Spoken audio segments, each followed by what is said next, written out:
இன்னைக்கு நம்ம பார்க்க போறது ஒரு சூப்பரான டேஸ்டான ஒரு ஹெல்த்தியான ஆம்லேட் தான் பார்க்க போறோம். காலையில டிஃபன் சாப்பிடறதுக்கு பதில் இந்த ஆம்லேட் சாப்பிட்டீங்கனால வயிறு ஃபுல் ஆயிரும். ஸ்நாக்ஸா கூட சாயந்தரத்துல பசங்களுக்கு இந்த மாதிரி செஞ்சு கொடுக்கலாம். இப்ப எக்ஸாம்லாம் நடக்குதுன்றதுனால இந்த மாதிரி செஞ்சு கொடுங்க. வாங்க எப்படி செய்யலான்றத வீடியோக்குள்ள போய் பார்ப்போம். பாருங்க, இப்ப நம்ம கிட்ட சம்மர் ஆஃபரா இப்ப மசாலா எல்லாத்துக்குமே ஒரு மெகா ஆஃபர் போய்கிட்டு இருக்கு. அதோட சேர்த்து உங்களுக்கு இன்னும் ஆஃபர் கொடுக்கலான் இருக்கேன். 700 ரூபாய்க்கு மேல வாங்குறவங்களுக்கு 5% டிஸ்கவுண்டோட 1/4 கிலோ கோதுமை மாவு ஃப்ரீ. 1500 ரூபாய்க்கு மேல வாங்குறவங்களுக்கு 10% டிஸ்கவுண்ட்டும் 1/2 கிலோ கோதுமை மாவும் ஃப்ரீ. 3000க்கு மேல வாங்குறவங்களுக்கு 20% டிஸ்கவுண்டோட சேர்த்து உங்களுக்கு 3/4 கிலோ கோதுமை மாவு ஃப்ரீ. 5000க்கு மேல வாங்குறவங்களுக்கு 30% டிஸ்கவுண்ட்டும் 1 கிலோ அளவுக்கு கோதுமை மாவும் ஃப்ரீயா கொடுக்கலான் இருக்கோம். இந்த கோதுமை மாவு நான் ஃப்ரீயா கொடுக்குறேன்றதுக்காக தரம் இல்லைன்னு நீங்க நினைக்க வேண்டாம். இது நல்ல தரமான கோதுமை மாவு. சப்பாத்தியோ பூரியோ எது செஞ்சாலும் ஒரு விரல்லே பிரிச்சு எடுத்துடலாம். அந்த அளவுக்கு டேஸ்டா இருக்கும். இது நம்மளுடைய வெப்சைட் வாட்ஸ்அப்ல கிடைக்கும். வேணுன்றவங்க ஆர்டர் பண்ணி வாங்கிக்கோங்க. பாருங்க, வெப்சைட்ல அந்த 10%, 5%, 20%, 30%ன்றது மட்டும் உங்களுக்கு காட்டும்.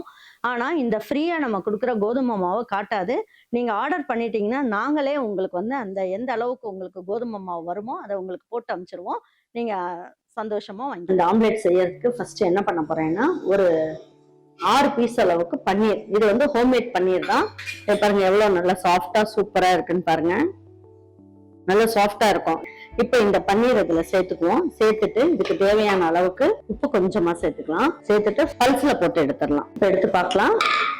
பன்னீர் பாருங்க எவ்வளவு சாஃப்டா நல்லா வந்துருச்சு. இந்த ஸ்டேஜ்ல நம்ம என்ன பண்ணுவோம், இதுலயே 3 முட்டையும் சேர்த்துடலாம்.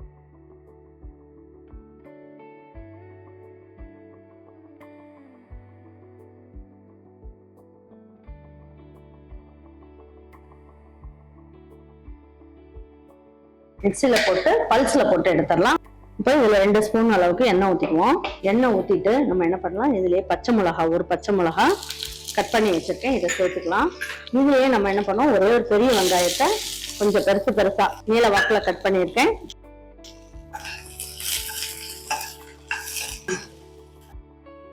இப்போ இந்த வெங்காயத்துக்கு தேவையான அளவுக்கு மட்டும் உப்பு சேர்த்துக்கலாம். நம்ம பன்னீருக்கும் முட்டைக்கு தேவையானது போட்டுட்டோம். இப்ப வெங்காயம் கேரட்டுக்கு தேவையானதை நம்ம இதுல சேர்த்துக்கலாம்.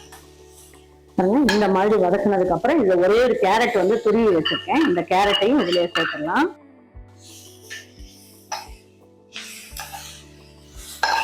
வெங்காயம் கேரட் எல்லாமே ரொம்ப கரிஞ்சிடக்கூடாது. ஒரு மாதிரி நல்ல பாதி அளவுக்கு வெந்திருக்கணும். இப்போ என்ன பண்ணலாம், இதுலயே நம்ம கருவேப்பிலை கொத்தமல்லி இதையும் போட்டு நல்லா ஒரு பெரட்டிட்டு ஸ்டவ் ஆஃப் பண்ணிடலாம். அப்படியே இது ஆறட்டும். பாருங்க, ஓபன் பண்ணிட்டு இதுல 1 ஸ்பூன் மட்டும் நீங்க எண்ணெய் ஊத்திக்கோங்க. எண்ணெய் ஊத்திட்டு மறுபடியும் ஒரு வாட்டி பல்ஸ்ல போட்டு எடுத்துருங்க. பாருங்க, இப்போ இது எல்லாமே கொஞ்சம் நல்லா ஆறி இருக்கு. இப்ப இதையும் சேர்த்து இதுல போட்டுடலாம்.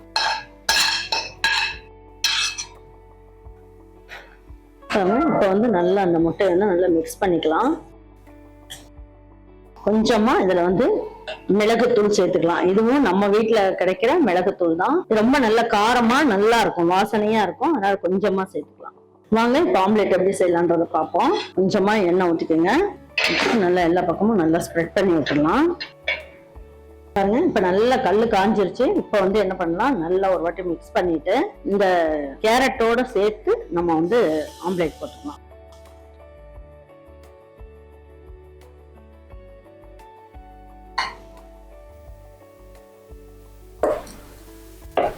கொஞ்சமா எண்ணெயும் ஊற்றலாம். கொஞ்சம் ஸ்லோவாவே வச்சுக்கலாம். வைக்கும் போதுதான் ரொம்ப நல்லா இருக்கும், கருகாம வரும் நமக்கு.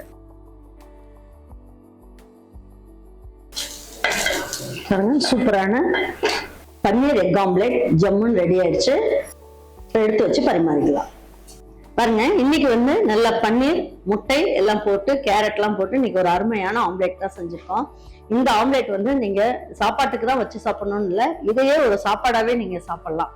2 ஆம்லேட் நீங்க சாப்பிட்டீங்கனால வயிறு ஃபுல்லா ஆயிரும். உங்களுக்கு ரொம்ப நல்லா இருக்கும். செஞ்சு கொடுத்துட்டு உங்க வீட்டுல இருக்கவங்களுக்கு பிடிச்சிருந்ததுன்னா லைக் பண்ணுங்க, ஷேர் பண்ணுங்க, சப்ஸ்கிரைப் பண்ணுங்க, மறந்துடாம கமெண்ட்ஸ் பண்ணுங்க. தேங்க்யூ ஃபார் வாட்சிங் ஈரோடு அம்மாச்சி சமையல். தேங்க்யூ.